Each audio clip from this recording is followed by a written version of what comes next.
Well, good morning. Two main projects going on today.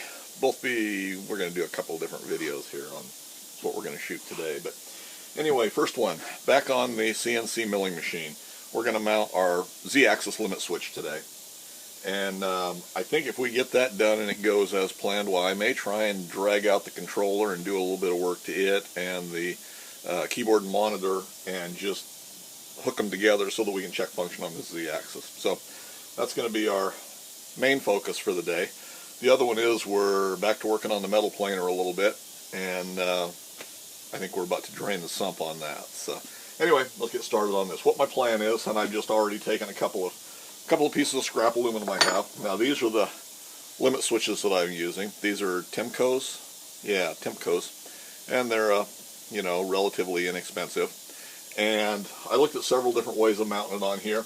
I thought once again I could be fancy. I could actually mount my limit switch up in here, run it through the hole that originally had the depth stop on it, and we've utilized a lot of the other depth stop pieces that were in here, none of what they were designed for. But I thought about mounting it up in here, and then it would be completely hidden behind the front cover once it's back on and all that stuff. And I've kind of decided against that. I'm going to be a little more simplistic about the whole thing, and I'm going to mount it here on the side. Probably about here is where it's going to go. And then we're going to put it on a sliding aluminum bracket so that we've got adjustment on it for where we want it to be. So what I decided to do, and I've just taken scrap pieces that I had. We've taken a piece of 1/4-inch aluminum, and we're going to drill and tap it, mount it right there, and then we'll round the edges. And then we're going to mount our limit switch itself to another piece of scrap here that we're going to trim down. And we're going to mount it here so that we can slide whatever adjustment we want, and we'll figure out where everything sits. And like a lot of the other things I do, we're going to cut away everything that doesn't look like it belongs. So first thing is going to be just to set it up and drill and tap a couple of holes in here. We're not going to get very big. I'm probably going to put 1032s through them, and we're just going to run through the bottom of the casting like we mounted the piece of aluminum for our linkage underneath there, and we're just going to kind of butt it up to about where it's going to match up, and run a couple of holes in there. We'll get that mounted.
A little lumber in there.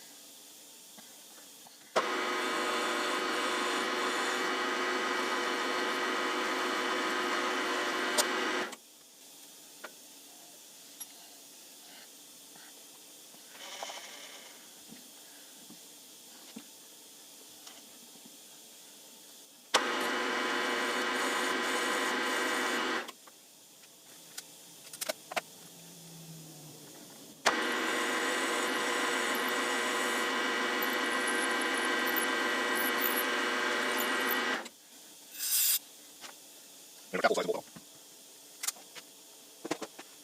Now over here, I think what we'll do,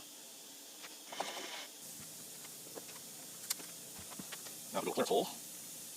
Over here.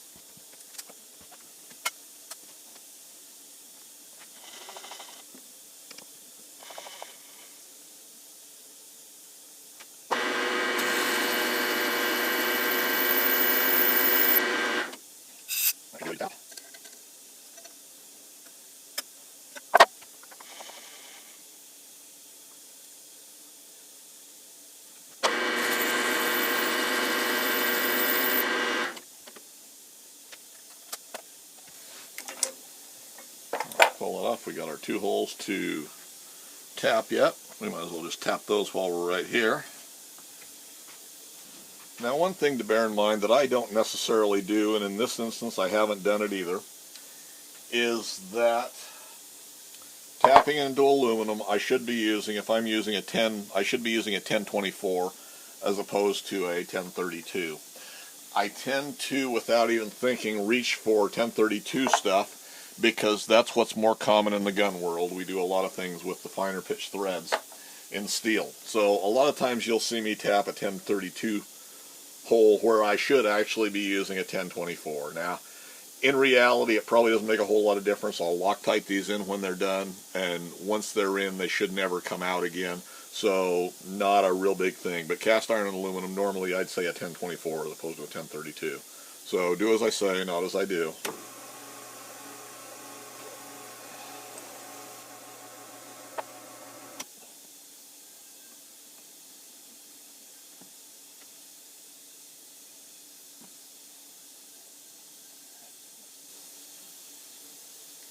I also tend to have a whole lot more threaded fasteners in 1032 than I do in 1024. So that's also, you know, if it comes right down to it, are you going to stop a project or are you going to use what you've got available to you? So consequently, a lot of times I will continue to use a 1032, even though I've given you the reasons that you shouldn't.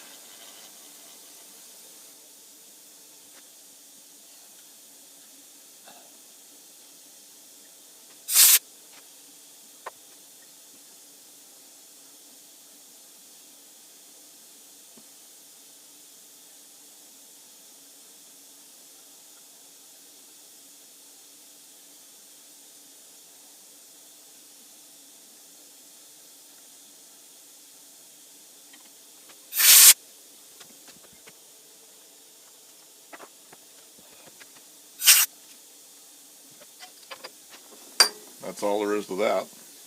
I'll go ahead, we'll mount these portions back up again, and then we'll go ahead, cut the mounting brackets for the switch itself. We'll get that mounted, figure out where it's going to land on the back side of this, and then we'll trim away everything else that we don't need. So I could have deburred it here. It's just as easy and quick to run a countersink in the cordless drill, and that's the way I'll do it.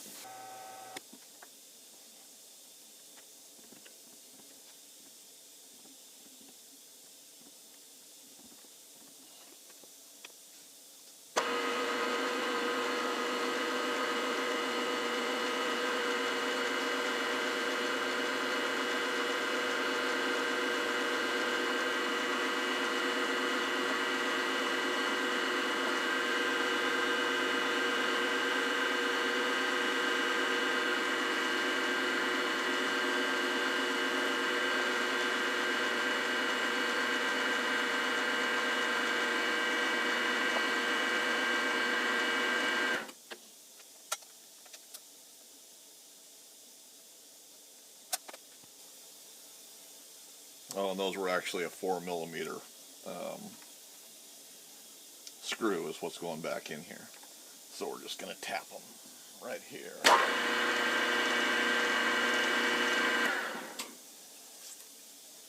This is my most used little tap wrench right here. I've used this for years. The only thing I don't like about it, and I've actually started prototyping another one of these. I've got another one done.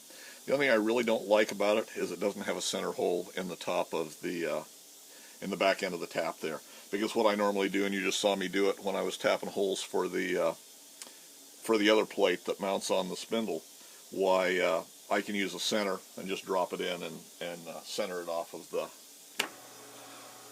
the spindle of the mill.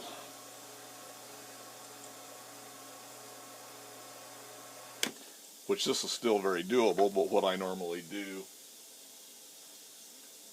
is I'll just open up the chuck, and a lot of times I've always used a collet is what I've normally done.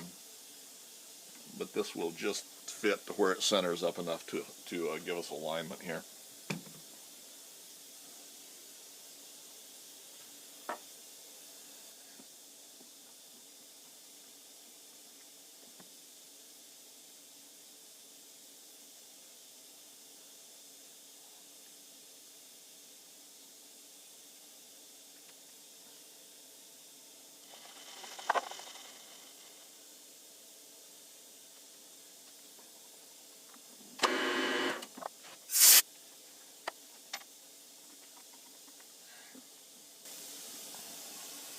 Now it would be just a little bit quicker per hole if I would have a center hole there, the back of that wrench.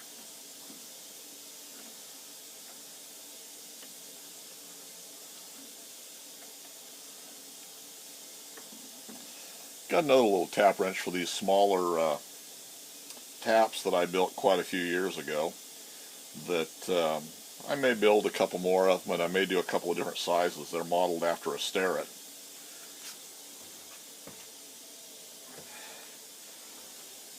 Somewhat after a sterret, and it looks just like that. Make a cute little tap wrench. Work pretty well for hand tapping stuff. And yes, if you got a gazillion holes to do, it's much easier to power tap these. Of course, I haven't set up this mill's not at the present time capable of power tapping, in the sense that I'm really comfortable with it. And when I'm just puttering today like I am, why,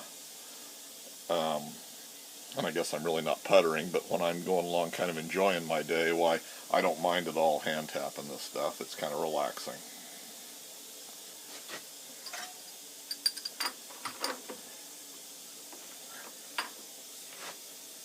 Alright, 4 holes, drilled and tapped. We'll deburr the back sides.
Alright, well, I'm just going to deburr that by hand, and then we'll fit it back up, see where it aligns, and then we'll start cutting away extra crap. Yeah, you got a few little holes that are going to show, but that doesn't make a bit of difference here.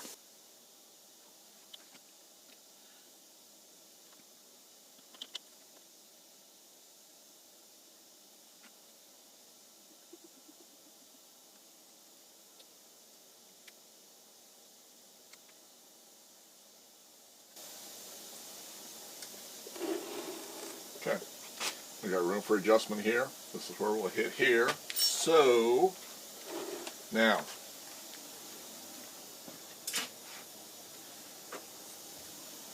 we're back to everything that does not look like a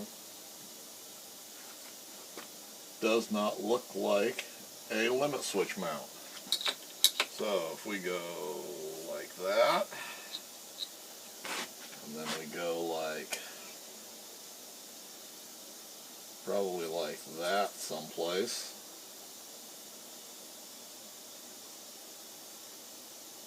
And then like that, we'll get rid of that. And then here, if we go to about there, we can get rid of all of that.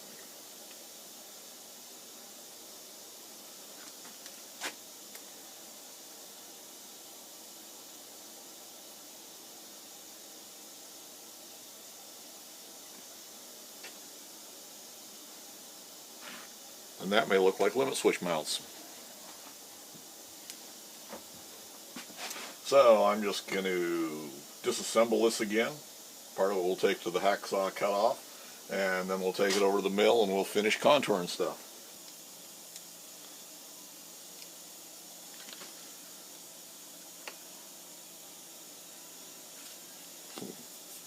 scabby stuff that was left over. You know, same way with this hole and this little oopsie here. But anyway, there's our mount there. Going to go something like,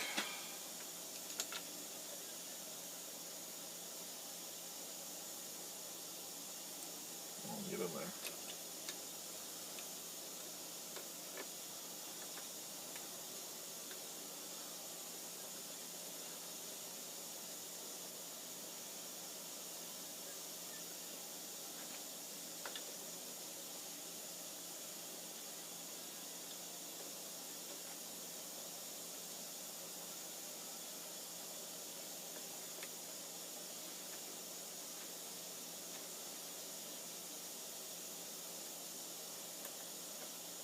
Something like that.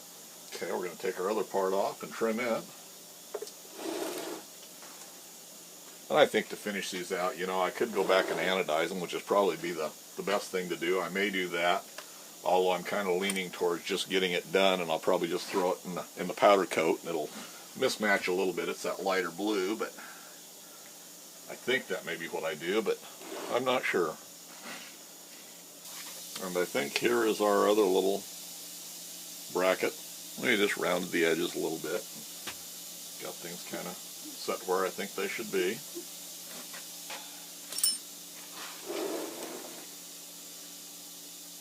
That'll be our limit switch. And we'll have to adjust it, but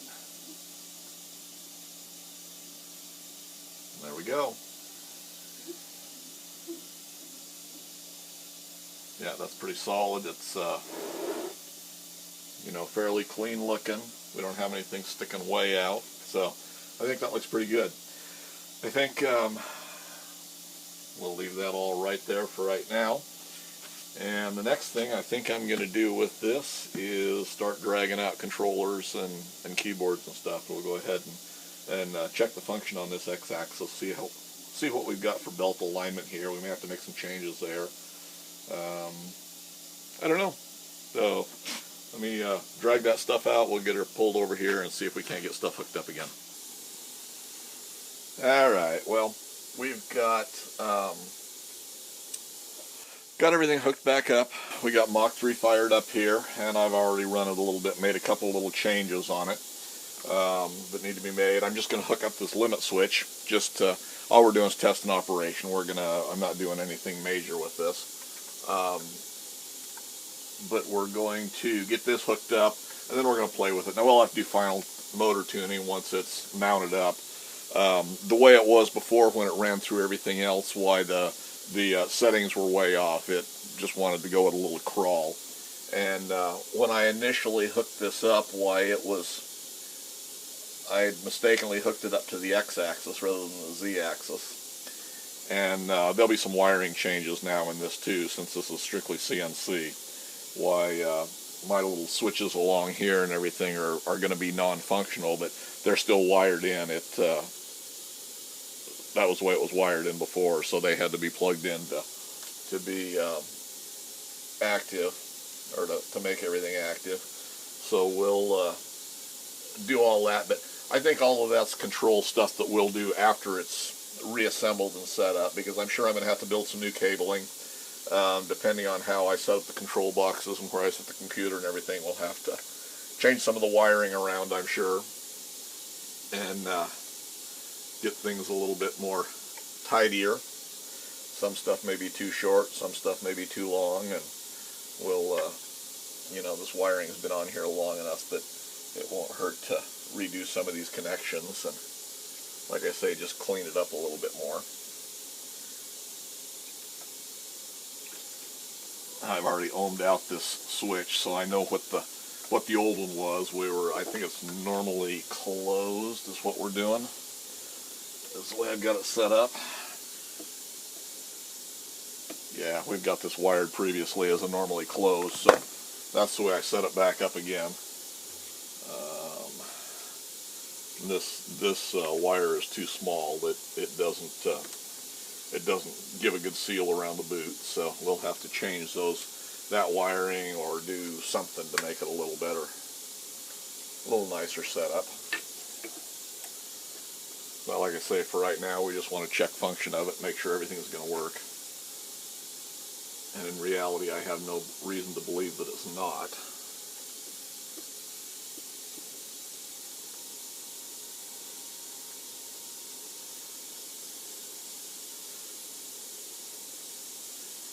I'm not going to run this a whole lot because I don't want to be stupid and run it down to the end and things like that. We'll just set up a x-axis upper limit switch, and then we'll do the travel in our software. We'll set that up in Mach 3 so it won't over travel beyond what we should be doing here.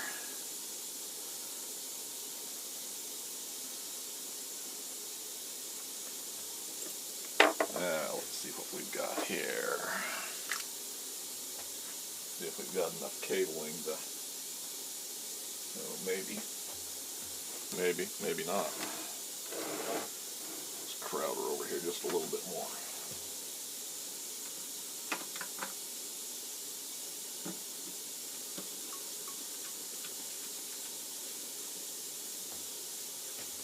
Okay, so if we put power back to it,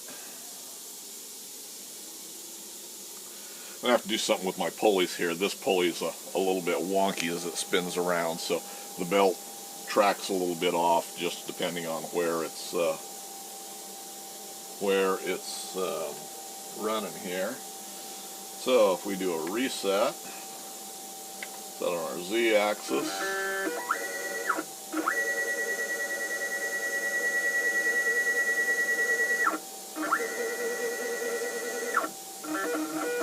how well you can see that from that angle, but it's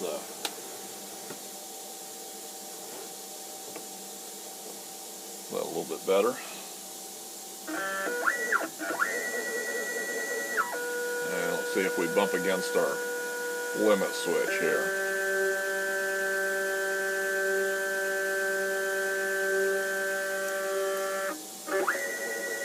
I think we need to set it down a little bit farther.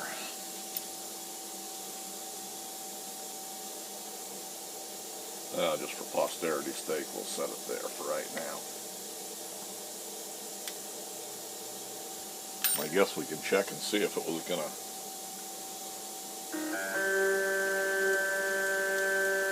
Ooh, that doesn't limit. Oh, we may not be set up here. Let's see what our configuration is, because I may have disabled the limit switches when I was messing with it before.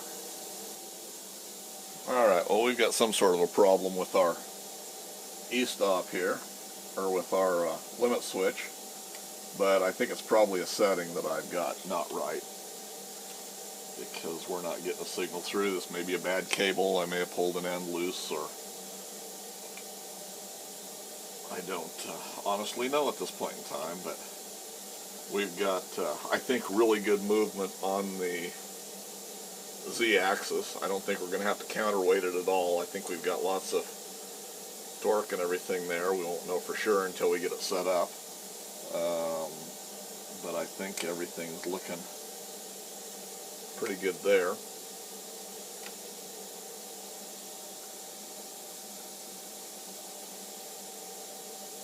So this is going to get changed, but for right now I just want to know what's going on. I just want it assembled so I know this part of it's right. Okay, I think once we get our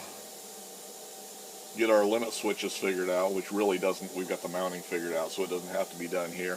I don't think we're going to need any counterweights or anything, or a counterbalance for the spindle. I think we've got lots of torque and lots of horsepower to move that spindle the way it's supposed to be moved. I think once we get that done, I'll kind of go over it with a fine-tooth comb again and see if there's anything else that I want to do while the spindle's off. I'll probably actually go ahead and reassemble a good portion of the spindle, make sure everything's got clearances, and go ahead and assemble the top end loosely, and then pull it back apart to reinstall it. But go over, make sure everything's right, and then we can probably reinstall this on the column of the mill. There's some other stuff I want to do on the base of the mill and the cross slides and stuff that I'll do a little bit at a time. But I think we'll go ahead and get this back and reassembled and figure out where exactly we're going to set it and start working on mounting the control box and where we're going to mount our keyboard and monitor and everything for now. I think we're going to separate them from the mill itself, just to isolate it a little bit and maybe clean up my wiring and make it a little more compact. And then we'll figure out what we're doing with the lower portions of the mill as we go along to really get this back into service and into the way I want it to be set up and run. It's probably going to get moved one more time, but I'm really excited. I think this is going to work really well. It looks like the movement's really smooth on it. I think we've got good alignment. I think it's going to perform really well. So we'll make a few more little tweaks to it and decide what else we need to do, and we'll start putting this back together. So hopefully something else you find a little more interesting. If you did and haven't already, I'd appreciate it if you hit that subscribe button. If you hit the bell notification, you'll know when I put out a new video. And like it, share it. Any comments or suggestions, leave them in the comment section for me below. And as always, thanks for taking the time to watch.